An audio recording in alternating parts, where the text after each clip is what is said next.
Hello and welcome to the PreCairo podcast. I'm your host, Dr. Ben, and today we have a ProCairo connection with Dr. Steve Tullius.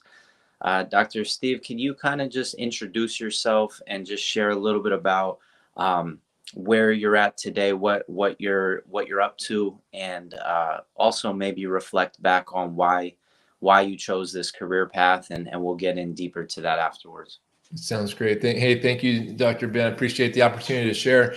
I got into chiropractic 20 years ago now.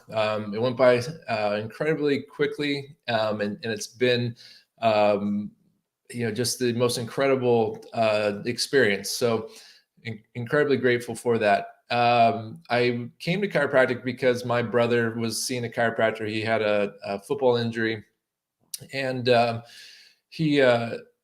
remember seeing his spine, after this injury. It looked like you could see like an S on the front. He had abs, but it wasn't straight. It was totally curved. And went to the chiropractor and was able to walk out straight that day. And I looked up to my brother, wanted to do what he was doing. So I told my mom that I had some back pain, because I thought that's why you needed to see a chiropractor at the time. And I went. I just remember the stark difference between the healthcare experiences I had already had up to that point. I didn't have a lot. I was a healthy kid, but just the difference between the sterile kind of medical white walls and that smell, the antiseptic smell in medical facilities, versus this chiropractic office, which was colorful. People were hugging. There was no glass partition between the staff at the front desk and the patients. And the chiropractor came in the room and showed me a nerve chart that lit up when you push the button, showing where the nerve supply goes to the different organs, and told me about this incredible power of the body to heal itself. And it made complete sense. And then I had my first adjustment, and it was like I had a weight lifted off of me that I had no idea was present, right? And so I go around now looking at this world of all these people with these huge burdens and weights, this interference that they're living life with that they have no idea about. And so that's how I came into chiropractic. I'm in Austin, Texas now. I have 2 practice locations in San Diego, California. I go back to those periodically. I'm about to get my license here in Texas, start a chain of practices throughout Texas. And my goal is to have 100 practices around the world at some point here. And in all of that, I also run a marketing company to get the real message of chiropractic out to the public, to help increase demand for the true value of what we do. Mm-hmm. Let's just touch on that company, because I think that's what we're doing right here falls under that umbrella of getting the message out about what chiropractic is, what it isn't, helping clarify in the minds of viewers just kind of what chiropractic is. And I believe that's the name of the company, or something related to Chiropractic Is. Can you talk about the genesis of that project, and how long ago you started it, and how it's morphed over time, and now what your offerings are, and how it can also help serve students? Yeah, absolutely. So I created the company Chiropractic Is back, I think it must have been 10 years ago. I had this vision, and I named it Chiropractic Is because if you go on Google and type in Chiropractic Is and let the autofill fill it in, it's not pretty. Okay, so you PreCairo students, thinking about going into chiropractic, I encourage you to do this. Type in Chiropractic Is, and also type in chiropractors are, and you'll see some mistruths, some information that's completely false, saying chiropractic is bullshit, it's a scam, it's unscientific, it's are they safe, all these things that have been purposefully placed in the marketplace to dissuade people from utilizing chiropractic. Because if the world understood the true value and utilized it at the scale it should be, it would massively transform the entire nature of healthcare and the socioeconomic power system and struggle that humanity finds itself in. And so I created this company because I saw that. And I also saw a profession unwilling to really proclaim what chiropractic is to the public. We have a splintered profession. So we have multiple brands within the profession, and it's okay to have specialties, right? There's specialties in every field. There's ear doctors, eye doctors, nose doctors. There's all these specialists. And in chiropractic, we have specialists. We have those who focus on sports related types of cases. We have those who focus on nutrition. We have those who focus in other areas. But there's a whole segment in the profession that has conflicting core values and different very different product offerings in terms of how they address the spine, and that creates massive confusion for the public. And so I saw a profession unwilling to proclaim to the public what chiropractic is, and have a organized public awareness campaign driven to increase demand for our service. So that's how Chiropractic Is started. We started with brochures, posters, websites, and lots of blogs. If you go back and read my blogs, they're pretty angry at the time, pretty in your face. I was trying to create some pattern interrupts, for the profession as well. I was highly involved in chiropractic politics. I've testified in front of the U.S. Department of Education twice regarding our accrediting body. And so that morphed over time to then I started a brand new practice, and I started giving workshops, educational talks in my practice. And I had to create a brand new practice on very low budget with a sick child at home who needed my pretty regular attention. And so I had to figure out a way to bring people to me in a way that didn't take a lot of time. And so I figured out this Facebook algorithm and was regularly getting 15, 20, 25 people to my workshops. Others, colleagues saw what I was doing and asked if I would do it for them. And then that continued to morph to what it is now, and where we have somewhere around 60 clients around the country. We've helped chiropractors give close to 5,000 workshops over the last 6 years. And we reach the public. We know how to do it. We know how to reach the sickest of the sick, the people that need, want, and value chiropractic, and educate them before they even have an exam, right? So now they're coming into practices, understanding who we are, what we do, and what we're looking for, and how we're going to help them. And so that's where we're at right now. Very exciting. Can we just rewind back to where you mentioned that you needed to do a pattern interrupt for so many chiropractic students or chiropractors that maybe were unclear as to what solid ground we have to stand on as chiropractors, how we're distinct and unique as a profession. And I'm wondering if you could kind of just introduce a prospective student to chiropractic and maybe direct them to specific resources that they can go deeper if they're still interested after hearing your message. Yeah, sure. So I think we need to start by asking, what is the brand promise of chiropractic, right? If we start to look at the profession in terms of, almost like a corporation or a business entity, like what is our promise? What are we promising the public? And I ask that question a lot when I travel and speak. And, a lot of people will say, well, we're promising, pain relief. We're promising that people will heal. We're promising that their condition will go away. However, if you root yourself in the philosophy of chiropractic and the science, and really think this thing through, no doctor in the world could guarantee any sort of result, right? They may say they can, but no one knows exactly what's going to happen in a body. I mean, someone could, have cancer, you do not know about it, and it's too far gone. Like there's limitations of their matter, and they're going to die, and we're all going to die eventually, right? So our promise is not any specific result, but we are promising people an opportunity for optimal healing. We're promising them an opportunity for optimal health, and that their life be expressed at its fullest potential, because we are addressing the foundational system of the body, the nervous system, removing interference to that. And when we remove interference to the system that's designed to adapt us to our environment, to allow us to heal, grow, and thrive, then it would be illogical not to expect great results, right? That's where the certainty comes from. The certainty doesn't come from expecting or from guaranteeing a result, right?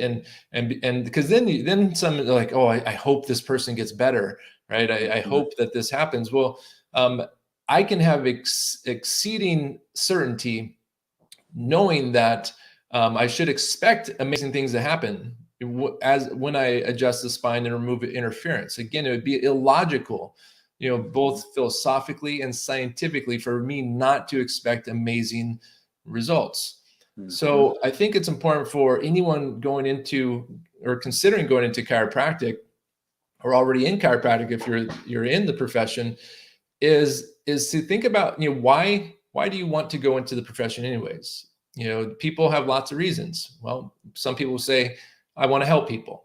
Well, that's great. There's a lot of different professions you can go into to help people. I mean, you could be a marriage and family counselor. You could be a pastor. You could be a realtor. There's lots of ways to help people. Others will say that they want to make money, right? And this, I'd say the same. You can make money helping people in lots of those professions I just mentioned. Some will say, well, I want to help people specifically get out of pain. Well, that's great too. That's noble. I've done that a lot throughout my career. However, there's a lot of other professions where you could do that without the associated negative brand equity, because we do still have negative brand equity. I just mentioned that if you put in Chiropractic Is or Chiropractors are in Google, then so if you simply want to help people get out of pain, well, you could be a doctor of physical therapy. You can be an osteopath. You could be a medical doctor, a physiatrist. There's lots of people that help people get out of pain.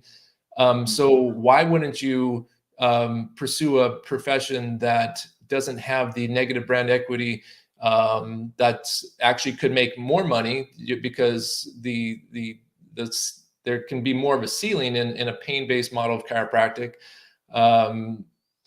And there's a lot of internal turmoil in the profession that I see when people go into the profession for those reasons. That really eats away at them. In fact, I had a conversation with a chiropractor yesterday. This is my second conversation in 2 years. He contacted me 2 years ago.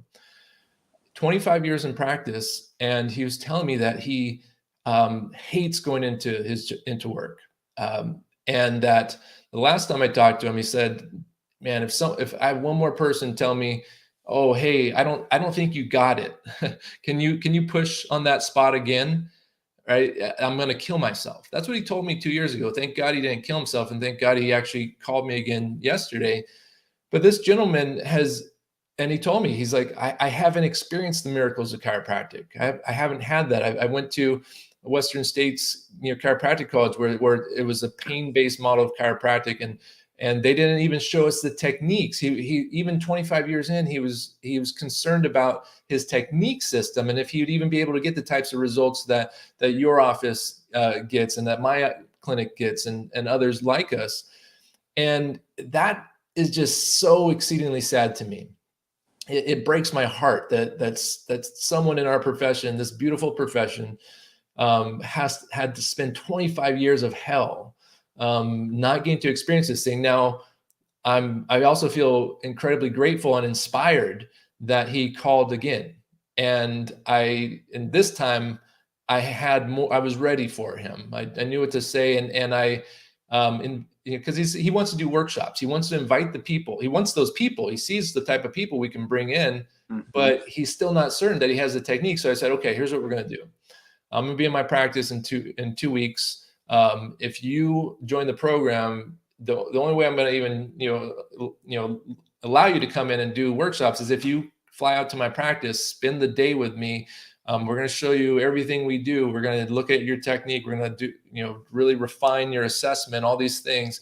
And then you're going to be on the weekly calls that we do for our members to make sure you have the certainty and the communication ability to impact these people. And so that's what I would share with prospective students is, why do you want to go in? Is it to help people to make money? Is it to get people out of pain? Or is it what this thing is actually possible, what's possible with this thing? And that is to help the sickest of the sick, to help those with no hope, to unleash their human potential so that they can impact their family and their community and their work and the people around them, and shift this system, this sick care, disease care system that is bankrupting the world and families, and shift into a new era of humanity where that money can be funneled into the arts and actual science and evolution and spirituality, all these different areas, so we can have a true as close to a utopian society as possible. So that's what I'd like to share with everybody.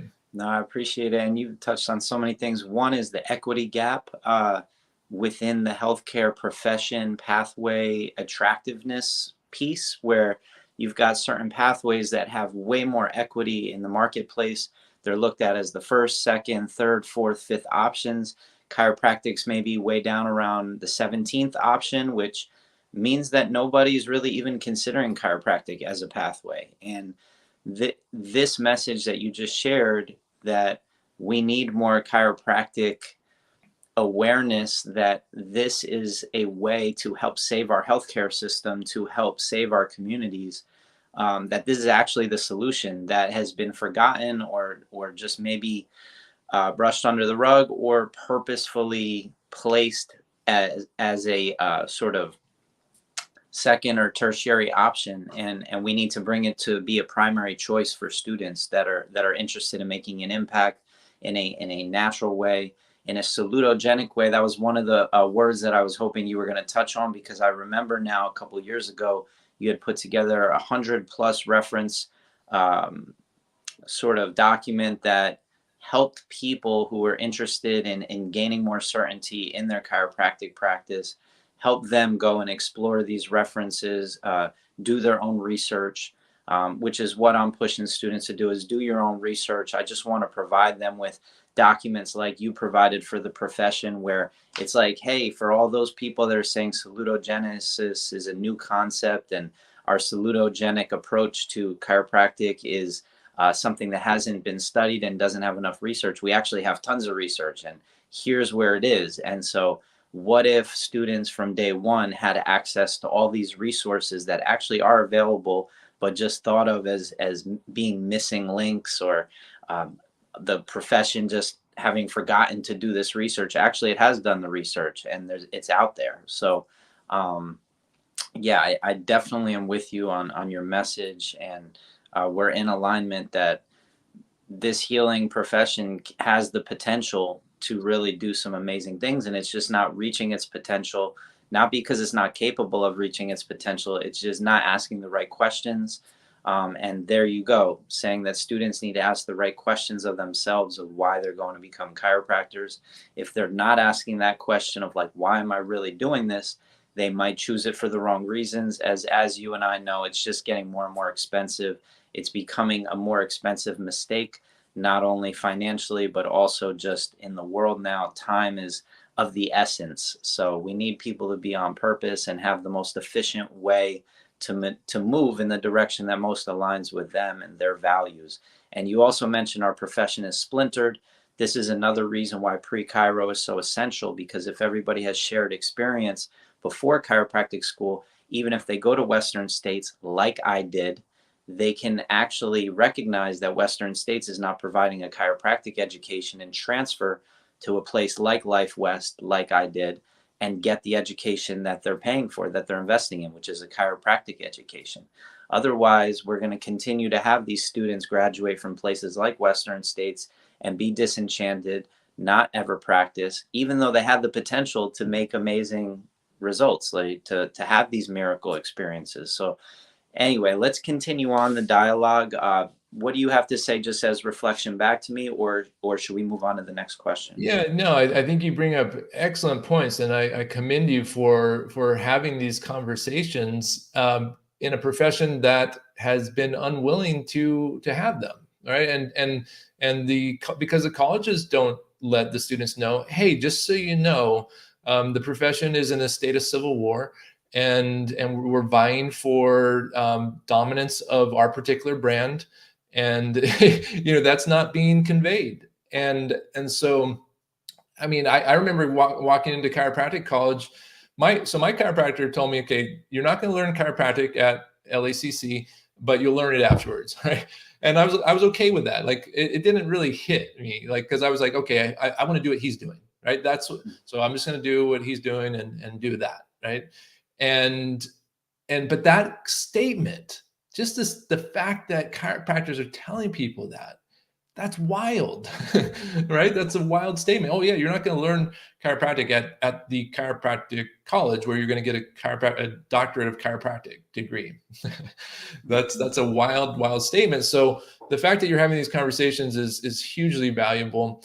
It should be a prerequisite for anyone going into the profession so they can decide whether this is something that they really want or not. Not everyone's cut out for this. We're talking about still a young profession, relatively. Like, I mean, in the scheme of things, 125 years old. We're talking about a profession that in my lifetime may still not see its actual place in the marketplace, actualized yet, where it should be. A profession that, as you mentioned, has either been swept under the rug, or what I believe you mentioned it is purposefully placed in a box. And in fact, I believe history is crucial to understand why we are where we're at in any situation. And I actually have the book. It's on here. I'll grab it right now. Right back. So this book right here, In the Public Interest, was written by a whistleblower who shared what was going on with the American Medical Association back in I think it was the 50s, maybe 60s, where they had a clandestine group called the Committee on Quackery, whose sole purpose was to contain and eliminate chiropractic. And eventually that came forward and was brought to antitrust case against the AMA, and they lost. But the damage was done. They said they told their members that they couldn't associate with us. They called us quacks, unscientific. They had ghostwriters, right? And so that was all done very purposefully. Now it continues, right? Because I mean, all you have to do is look at, what runs the world. The answer is money. If you look at who would lose, who stands to lose money if chiropractic were employed at the level it should be. Chiropractic is exceedingly safe. It doesn't continue disease care. It actually helps people heal. It's extremely inexpensive compared to to the primary methods out there. And so we're talking about trillions and trillions of dollars. There's people out there who would murder someone for $50. What would people, it's hard for people to understand what people are capable when we're talking about trillions of dollars. And so I believe that as chiropractic does continue to gain foothold, and we've seen it, we've seen in the last few years, pediatric chiropractic be attacked in Australia, in Canada, where they're trying to limit the ability of chiropractors to take care of children. It's important to look at it from the perspective of why. Why would they do that? Well, when someone takes their child to the chiropractor, their neighbor is going to say, what? They're going to say, oh, that's interesting. Like, what does Johnny have? What's wrong with Johnny's back? Does he have back pain? No. Johnny has sensory processing challenges. No, Johnny has seizures. No, Johnny has learning and behavioral and socialization challenges, right? And those who stand to lose the most cannot have that happen, because If people know that, they now know it's not about back pain. Now they begin to understand it's about the nervous system and removing interference to allow the body to heal, grow, and thrive. And that flips everything upside down. And so that's why they're attacking pediatric chiropractic, because that's the largest growing segment of patients entering chiropractic offices, because parents want results in an increasingly sick world where their children are suffering. And so, that's what you and we're inside, and anyone listening to this is going to be entering into. I believe that as we continue to increase the demand, that we'll see greater attacks on our profession. I mean, it would be only natural, I love studying history and studying the art of war. And because this is a battle for humanity. It's a battle for over the rightful place of true health care in a primarily sick care system, a pathogenic model versus the salutogenic model.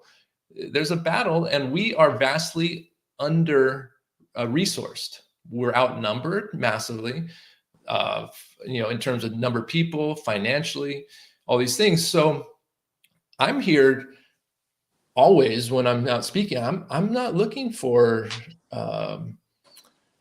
rank and file individuals. Rank and file individuals in a profession like ours, it eats away at their emotional and spiritual core.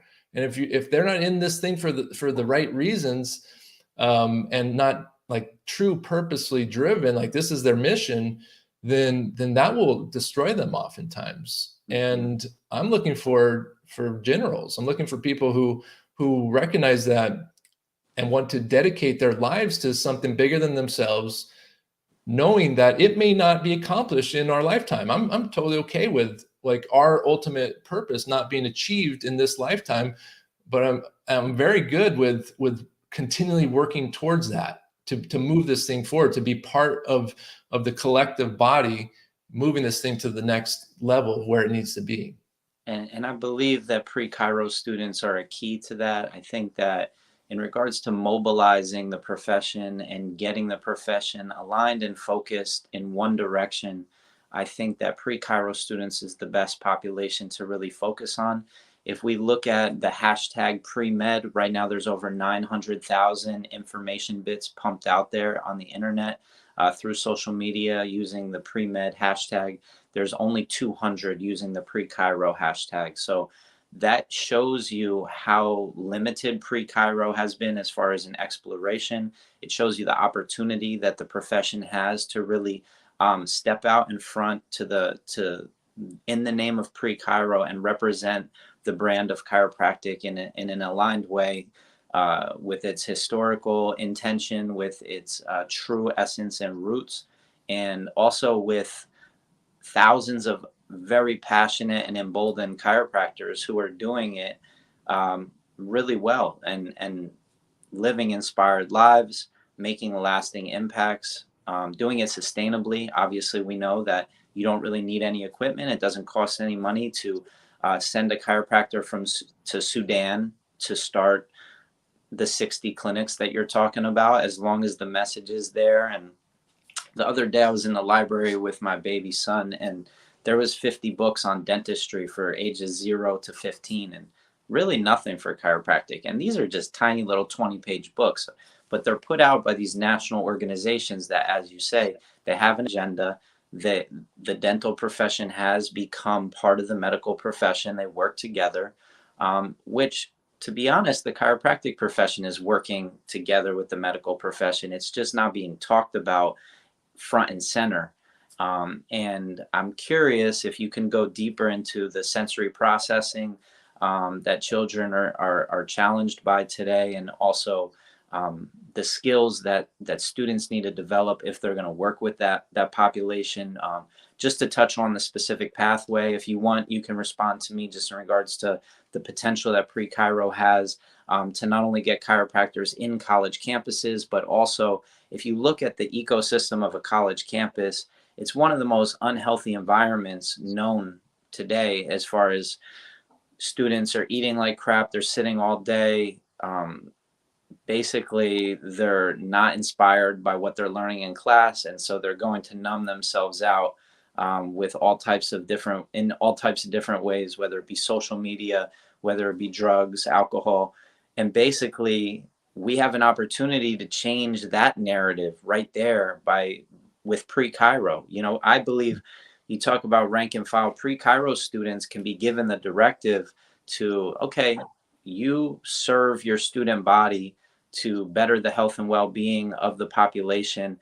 Look at the patterns. Let's deconstruct the culture on your college campus. Let's look at where people are moving more, where they're filling up their water bottles. Let's make that information readily accessible so that as students arrive at college, they're able to quickly become more well based on the information that's being provided to them, and putting front and center that, hey, you're here to be healthier. You're not here to be sicker. You're here to become the best version of yourself. And I believe that if chiropractic can really step out and improve student well-being, improve college well-being, create college well-being indexes, create student well-being indexes, that you have chiropractors on college campuses promoting this information, or supporting students who are promoting this information. Now, all of a sudden, we're not trying to be like a physical therapy profession where we're just rehabilitating spinal injuries, but we're actually showing that we move people towards wellness. We move people towards greater life expression. That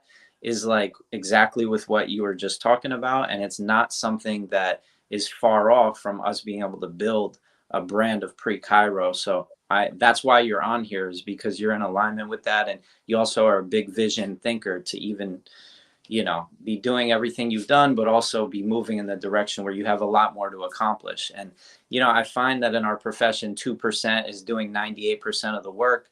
And I think that starts when they go to chiropractic school and they're not asked to do anything. What if, as a requirement, as a chiropractic student, you have to mentor a PreCairo student or a PreCairo club? Or what if, as a PreCairo student, you have to start your own PreCairo club and learn what it's like to communicate chiropractic to people, where you're just learning about chiropractic, you're experiencing it, but you're also sharing it.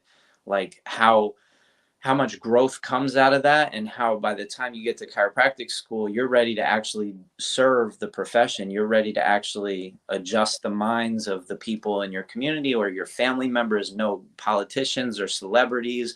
I mean, our reach can go so quick if we become more connected to that experience of an incoming student, to that experience of a prospective student, to that experience of a chiropractic student, and to that experience of a young chiropractor starting in practice, where there's continuity and consistency in support, in structure, in connection. You know what I mean? Oh yeah, no, I mean, so I I love what you're talking about, and it's a piece I've missed. To be completely honest, because I've been so focused on this other end of the spectrum, right? And the potential of what you're describing. Yes, I'm a visionary, but it's a piece that I've missed, right? And now I'm hearing you describe it, and in the depth of what you've thought out, and your vision for it, and the potential there is massive, absolutely massive. The thought of developing leaders, right? Of helping them, supporting them through this process, and that's the thing, is that most of us go into chiropractic college wanting to be doctors, healers, not business people, right? That's another piece. So, we don't realize we have to, because of all those things we just mentioned, because there isn't demand, for chiropractic the way that it should be. It's on the individual provider to create demand, right? We don't have the long lines of people, being funneled from big pharma into our clinics. And it requires being a leader. If you're going to lead people in your community, and take care of them, you have to be a leader. And those skills, many people never looked at themselves as leaders, or or thought, oh, that's hard. I don't want to lead. I don't want to lead my team, even like managing a team of other associate doctors or your staff members, your team members. And so to build them up, as leaders and leading, as you mentioned, having them leading others on campus. I've always seen that. Like I didn't lead in chiropractic college. My chiropractor told me, like, just go get your degree. I was working nights, 6 p.m. to 6 a.m. I was tired in school. I actually slept in some of my classes. My teachers didn't appreciate that. But I didn't take upon myself to lead. I just was there. I was just getting through. But the doctors I've consistently seen, like yourself, because that's how we got connected. You were leading on campus. The ones who are leading others are developing all the skill sets to now go out and lead their community and become great quickly. I floundered for several years. Like for the first 7-8 years of practice, I was still trying to figure out what is this thing? How am I doing it? How am I going to practice? Wait, oh, there's this type of practice. I would have known all that if I had something like you're describing, to at least put it out there in front of me. Oh, you can have a cash practice, right? Oh, I thought you had to be in insurance, Oh, you can see kids. Like, oh, if you want to see kids, this is what you should be doing to get those skill sets up. And so I think there's massive potential. I'd love to continue, conversations here and outside of here to see how we can grow that vision and support more students coming in. Yeah, I appreciate it. I would love to go into the work you're doing right now with the population that you're serving, the younger children who are having neurodiverse expression. They're challenged with sensory processing. Can you touch on that experience of what it's like to take care of that population, the types of programs that are available that you recommend people interested in doing more for this population go and explore, and just talk about the type of impact that you have on the lives of these children?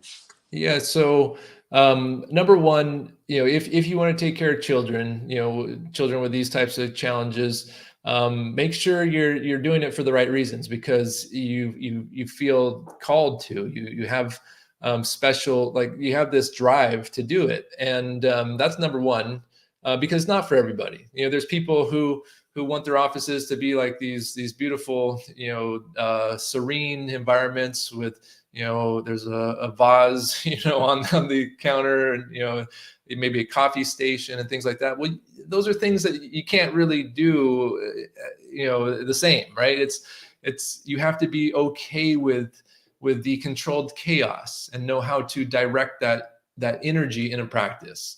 But if the heart is in alignment with that, then the why and the how, or the how will take care of itself, right? So number one, ask yourself, is this something I want to do? If it is something you want to do, then visit a clinic, find the pediatric specialists that are seeing these populations. People are more than welcome to come visit my practice in San Diego. Dr. Amy Spolstra in Coeur d'Alene, Idaho. Dr. Skip Weiss in Wisconsin.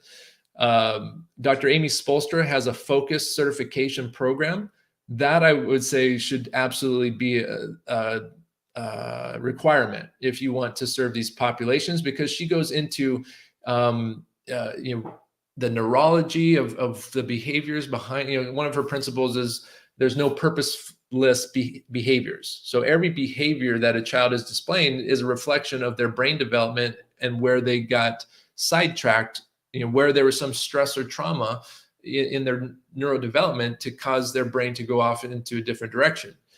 And so she helps people understand it from that perspective, communicate, with the parents, and also in terms of skill sets, technique wise, I really love what's known as a tonal approach to chiropractic for these kids, because it's super light. It meets their needs versus forcing the child to meet the needs of the chiropractor. I often say that in the class, because parents are wondering, like, how am I even going to get my child on the table, like, and to sit still? And I'll say that, say, hey, years ago, we learned to meet the needs of the child versus forcing them to meet our needs. And so we can adjust the child in front of the fish tank, laying on the stuffed animals, under the table. It doesn't matter. We know how to address exactly what's going on for them. So yeah, you visit offices that are doing it, see if it feels like something you want to do, for sure. It's unfortunately a massively growing population. 54% of children, and this is older data, but 54% of children have one of 20 chronic health conditions, or are obese or have a neurodevelopmental challenge. 1 in 50 have autism, or diagnosed with autism. 44% of adolescents aged 13 to 18 have had a diagnosable anxiety condition in the past year. It's probably more now. So there's this massive need, and from a business model too, like, that makes the most sense, is that fill one of the highest needs. It also, a lot of chiropractors want family practices. They want to take care of kids. We've been going about it all wrong. We've been attracting the parents in within their perceived value of chiropractic for neck pain and back pain. So they come in with musculoskeletal issues, and even though we try to tell them it's about the nervous system, right? It doesn't set, right? They're there for their reason, for their condition, for their pain, their problem. So now when we say, oh yeah, but let's make sure we get a little Johnny checked. They're like, why? Like, his back's fine, right? Whereas when they come in first for their child with a neurodevelopmental challenge or epilepsy or whatever it is, now it's completely about the nervous system. And then now we help them understand through education. We ask them the question, how common do you think subluxation is? And they tell, if done properly through a sequence of learning objectives, they're going to tell us very common. And at that point, now it's no longer about the treatment of the condition of the one child. Now it's about the entire family expressing better health, releasing stress, growing synergistically as a family. And it's a beautiful way to practice and shift the public perception. Mm-hmm. What are some other, I feel like when I researched your name on YouTube, there was 1 or 2 talks that you did for either a seizure group or other communities that are looking for the information. Are there people that our viewers can look up on YouTube that are doing this work that might have some examples of the message that they're sharing with their community, that might be a place that we can send people to just really hear what that message sounds like to parents, so that they can start to see themselves doing that in the future? Yeah, absolutely. So there's a couple different resources. Autism One pediatric chiropractic program was something that it was a continuing education program that I helped found with the Autism One community back, I think 3 or 4 years ago. So there's actually those videos should still be online with some of the top pediatric chiropractors in the world.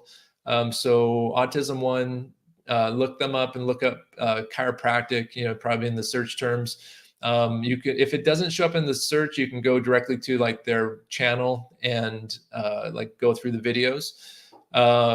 So I would absolutely recommend that. I did a presentation on early life stress and how that impacts the developing brain, and made the case for subluxation being one of the most common early life stressors that does indeed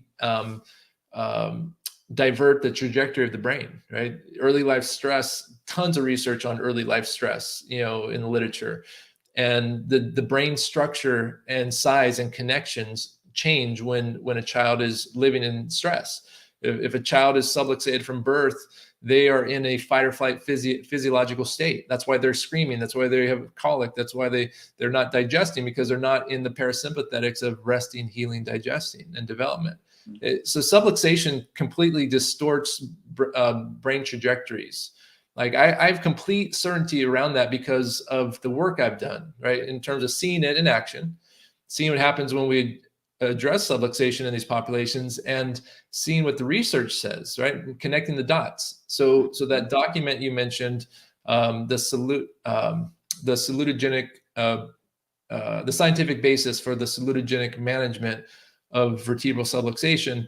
Why don't I'll get you the link after this, this interview, and that way docs and PreCairo students can access that to see that, no, this is what we're doing. This is the impact we're making. I created that to help with the certainty. There's 5 premises in it, and every single premise is airtight, right? And I would challenge anyone to challenge me on it, right?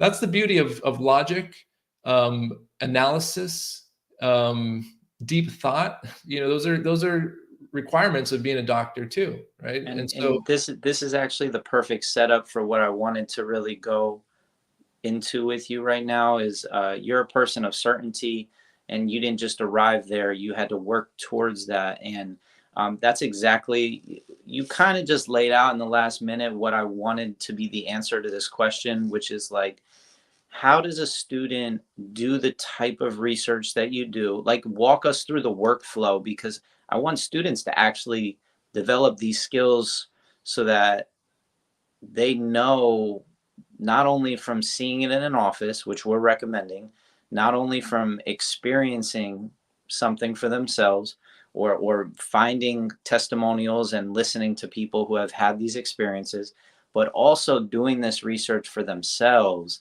and coming to conclusions, obviously with people such as yourselves help, which, like you said, you laid out 5 premises that are irrefutable, but like giving projects, right? Like, this is all about trying to actually make an educational process that is going to help set somebody up for success, but more importantly, help bring certainty in the forefront of somebody's mind and consciousness that this is a conclusion they came to. They're not listening to somebody else, right? Because that's one of the primary tenets of chiropractic, and I believe so. Just to talk to that for a moment, and if you could just So it requires, I think, again, asking ourselves questions, right? Plato said that the unexamined life is not worth living, right? The majority of people go through life without asking themselves the big questions, because the big questions are painful, right? The big questions, what's the meaning of life? Is there purpose? What's my purpose? Those are painful things, looking at our limiting beliefs and really looking at them and being okay with them, that we all have limiting beliefs, right? So a lot of us don't ever look at them because we don't want to look at maybe even the trauma behind them too. And so that's all like the core, that's core stuff. We, in chiropractic, we say we want to get to the core, we want to get to the root, right? So that kind of stuff needs to be brought up. We're not here to talk about crushing limiting beliefs today, but what do I believe? Like, do I believe, I just told everyone that subluxation distorts brain trajectory. What's the ramifications of that? If that's true, what does that mean for me? As it means that I have to get that, unless I'm an immoral and unethical person who just doesn't care about people, then I could just keep that information to myself, or I could work as tirelessly as possible to get that message out to the public, because they deserve to hear it, and children's lives and futures and communities are at stake, right? Mm-hmm. Now, that all came about because I started with this statement, that subluxation, distorts brain trajectory. Now, I didn't just, I heard people say that before, or I heard that subluxation kills, it's a silent killer. It's slowly, people slowly die, but I didn't believe it, right? Because like you shared, I was just being told it, right? Instead of really coming to that conclusion. I had mentioned earlier asking the public, well, how common do you think subluxation is? And what we've been doing as a profession is saying, hey, subluxation is the silent killer. It's extremely common. Everyone's subluxated, right? But they don't come to the conclusion themselves. So the same is true for all the PreCairo students here. To get certainty, ask yourself what you believe. Do I believe what Dr. Steve just shared, right? Okay, why? Why do I believe it? Do I believe it just because he said it, or do I believe it because I have actually looked at what he was talking about? And I said that early life stress changes the brain, right? Okay, is that true or not? Investigate. Go to the sources. Go to Google Scholar. Start looking at. Start to go through the research. What does it say? What do the reviews say? Like how many studies are supporting this premise, right? And have this conclusion. And even before that, that's science, that's data. But even before that is philosophy. What do I believe? And do I believe that this innate intelligence could never do anything to harm the body? Right? If so, well, what about autoimmune conditions? Right? Because here's the thing: if we don't really evaluate our philosophical premises, why do we believe what we believe? Do we believe this is a purposeful universe? Then we'll never have any certainty.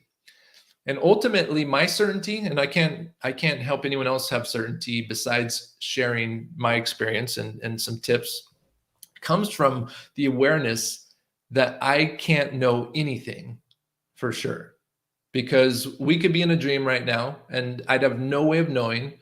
And that is my philosophical root, right? I believe in God. However, I also know that I can't rely upon my imperfect perception of reality. It's based upon the senses. My worldview is based upon my sensory input. And that sensory input can be completely distorted because it's made from matter. And matter is imperfect, and matter could give me bad info, right? There's all kinds of examples of that, right? Some people see the world, they're colorblind, right? They have a different interpretation of reality.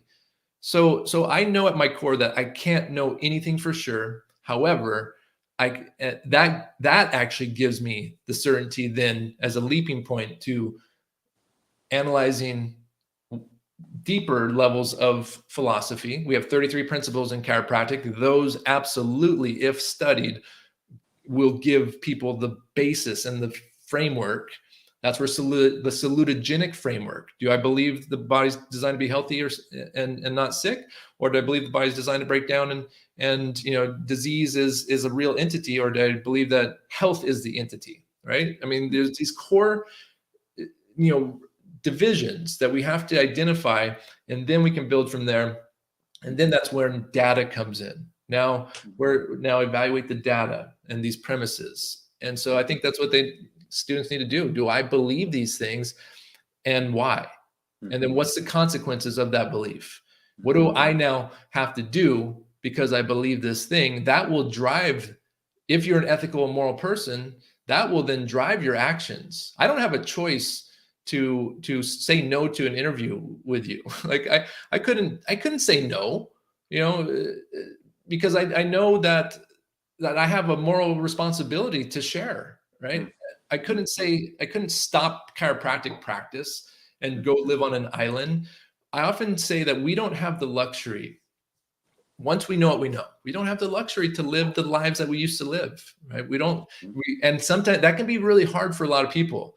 They see their friends, they see their family, not that they don't have purpose, but that they're living life many times numbed out to their purposes, numbed by sports and all these other things that's what consumes their time and energy.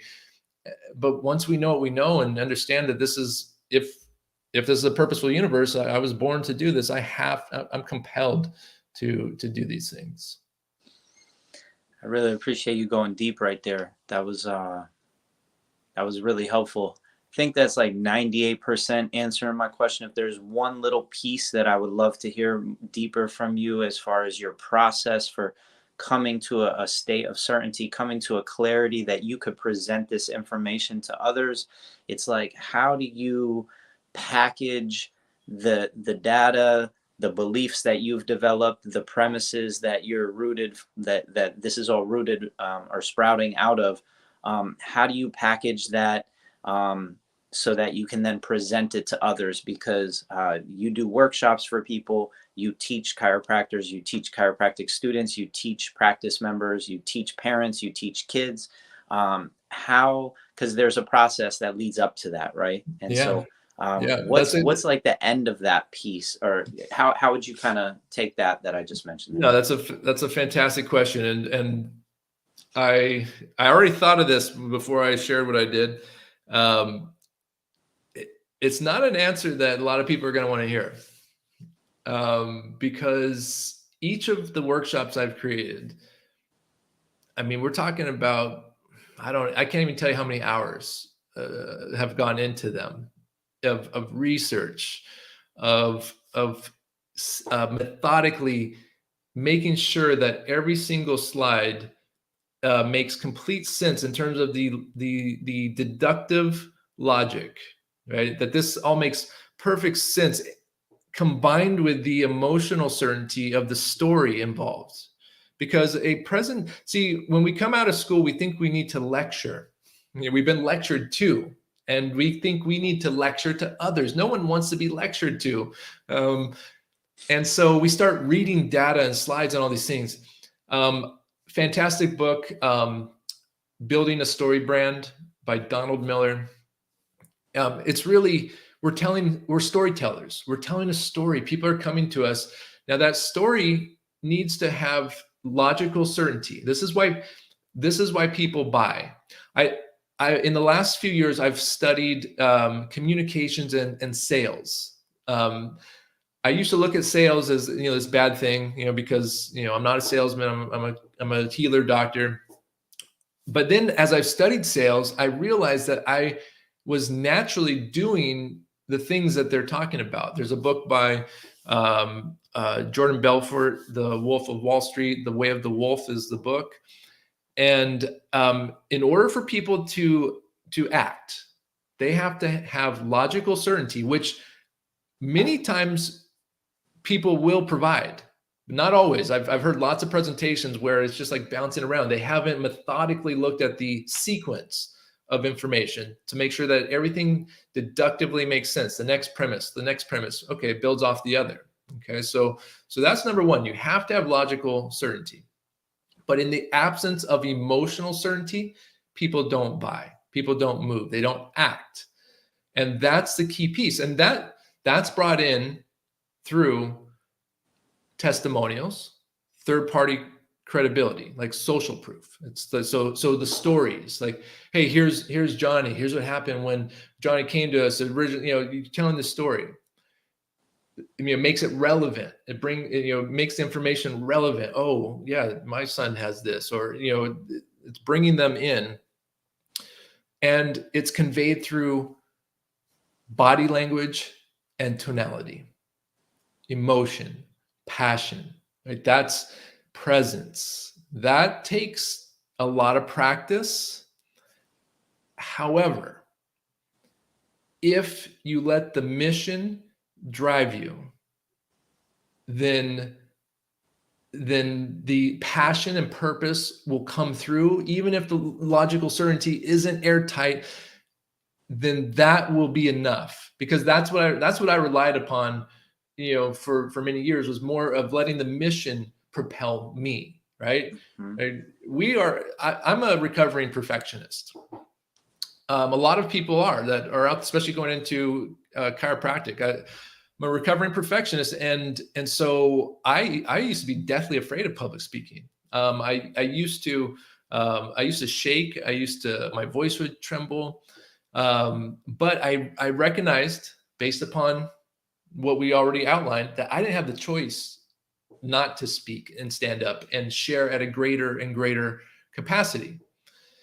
And so I just did it. now then I started to watch others. Dr. Liam Schubel. If you haven't had him on, I'd encourage you to. I watched him speak. Masterful speaker. He'd get off the stage, walk around the room. That scared the heck out of me, years ago. Watched him utilize a dramatic pause to get a point across, right? And how he did that, and then I'd watched Michael Port, who trains. He's an actor who became a public speaker, teacher and coach, and watch him and understand that again, it's a performance, and being okay with that, right? You might think like, oh well, I'm not a performer, I'm not an actor, it's like, no, like sales and sales is just communication. We're just, John DeMartini is one of my greatest mentors too. And he said that caring is choosing to communicate in other people's value systems. We want to communicate in our own value systems all the time. So instead, stopping, understanding, like, who's this person in front of me? What are they saying? What's their body language conveying? Am I talking over them? Am I overwhelming them with my energy when they're more right here? Or am I meeting them where they're at and lowering my tone, having control of my communicative abilities, because I have awareness and perceptual awareness, because I've done the work in terms of personal development and spiritual understanding and things like that. Am I there? Am I evolved to that enlightened state? No, absolutely not. However, one of the beauties of chiropractic is that we get exposed to these types of things to evolve our minds and consciousness, to grow and challenge ourselves. We have this luxury. We don't have the luxury of that a lot of the public has, to stay small. And our success in chiropractic is dependent upon how much we embrace the uncomfortable.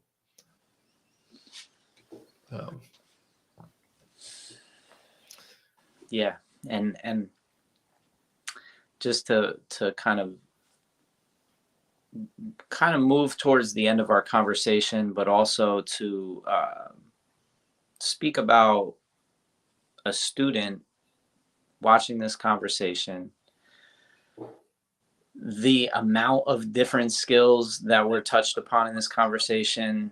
If you watch it a couple of times and really start to ask questions based on what was talked about in this conversation, you're going to be able to identify and tease out a lot of details of what it's looked like for you, and also what it looks like for me. So I just appreciate your time, and I just want to wrap up by asking you to kind of reflect on when I first heard you speak for the first time. It was 33 DCs. You spoke for about an hour. I listened to the conversation.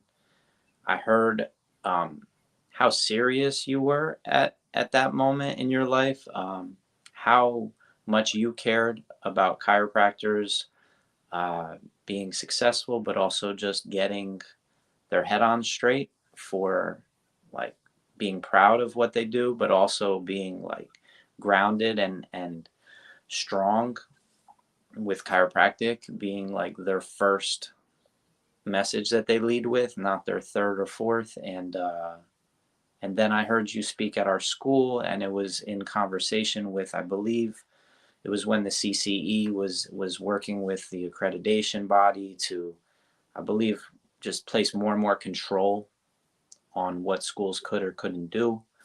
And everything you just shared just now kind of brought those memories of you up to me, of like you having a purpose bigger than yourself, recognizing the truths that you had come to in your own journey, that this profession has a lot more to offer, and it's being kind of held back and kind of pushed down and controlled by people who don't have that big of a vision or that big of an awareness or that much experience. And yeah, that's partially what inspired this project. So I just want to acknowledge that energy is what drives this project, that there's so much more possible for a PreCairo student that's focused, that's on purpose, that they can make as big of an impact on their college campus that a chiropractor is making in their own community. They don't have to wait years and earn their stripes and get this doctorate. To be honest with you, whether somebody goes to chiropractic school or doesn't, I believe that if we're able to take them through the chiropractic philosophy, science, art, communication, and business or entrepreneurial mindset, that and then help them experience getting adjusted, that regardless of which path you take as a finisher of this PreCairo program, that you're going to be better off because you went through this program. Whether you go to chiropractic school or not, there's many people out there that are chiropractors who don't have a doctorate of chiropractic. So yeah, I could share other things, but I think that's basically the message for any student out there, to really just listen to this conversation and really come away with whatever it is that calls to you, and follow that and listen to that. And the profession will be better off to have you. If this profession doesn't really continue to call you after you've gone through the experiences and done your own research, then that's your choice, and we wish you the best regardless. So Yeah. any closing comments, Dr. Steve? Yeah, I just, I think that's perfectly stated. Is does the profession call you? We've heard some of the greatest chiropractors share that to be successful in chiropractic, that you can't be in chiropractic. Chiropractic needs to be in you, right? Where you become a vessel of the message, right, and of the service, and in that you don't lose yourself, at all. You actually find more and more of yourself, and how strong you really are. Because as I shared, there are many challenges. However, the blessings and the rewards are phenomenal. I was able to travel the world for 9 months with my family as a result of chiropractic. Right, I sold my practice, traveled for a year, took off a year. The only limits of your ability to excel in chiropractic and achieve many of your other life goals and visions and dreams is going to be dependent upon how much you embrace and promote the mission, and serve. And that's what it comes down to. And then you're absolutely right, Doc, in terms of there's no reason why you can't begin to lead in the chiropractic in school setting, right? And we need leaders like that. There's a lot of students out there who are lost, and they need someone who's hearing this and feeling called to lead, even if that feels uncomfortable. And that's okay. It should feel uncomfortable. On the flip side of what you just said right there, and this was a point that I was actually wanting to drive home, but I forgot to drive home, is that students are capable of far more than they think they're capable of. And even that the seasoned veterans or even the young veterans think that they're capable of. So we know what we had to go through to get to where we're at. But the truth is that students bring their own experiences to the table, and many of them have been through so much at 17, 18 years old, and Right. they can relate to the 14-year-olds. They can relate to the 10-year-olds in ways that we never could. So if we're able to really lift up and provide a platform for these students to express themselves in the name of chiropractic, in the name of PreCairo, in the name of let's be better versions of ourselves, let's move towards optimizing our potential on this planet, and expressing ourselves fully, that is going to be what I think brings the profession in a very nonlinear way to the forefront, to the spotlight. Wow, look at this PreCairo student, what they accomplished. Wow, look at this chiropractic student, what they were able to accomplish, because we gave them opportunities earlier in their path to show themselves that they were capable of far more than they thought they were capable of. Yeah, I mean, that's the chiropractic message right there. That everyone has the inborn potential to do amazing things, right? So I love what you're doing, Doc. I love having the opportunity to have this conversation with you today, and thank you to all you pre-chiropractic students, looking at the profession. I hope that you feel called to serve it, and can't wait to meet you someday.